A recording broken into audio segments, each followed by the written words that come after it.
Қазақстан Республика менің, авторы Қанағат Қараш.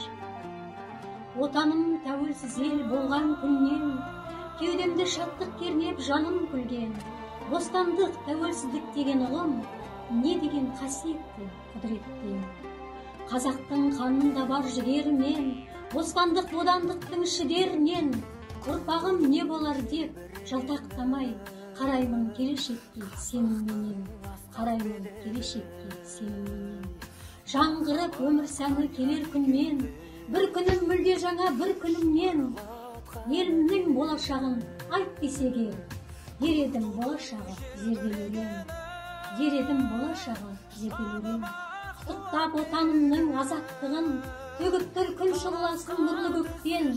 Тамыры жаһандағы бар қазақтың, соғады отаным деп бір жүректен. Бостандық, тәуелсіздік деген ұғым, не деген қасиетті, құдіретті, не деген қасиетті,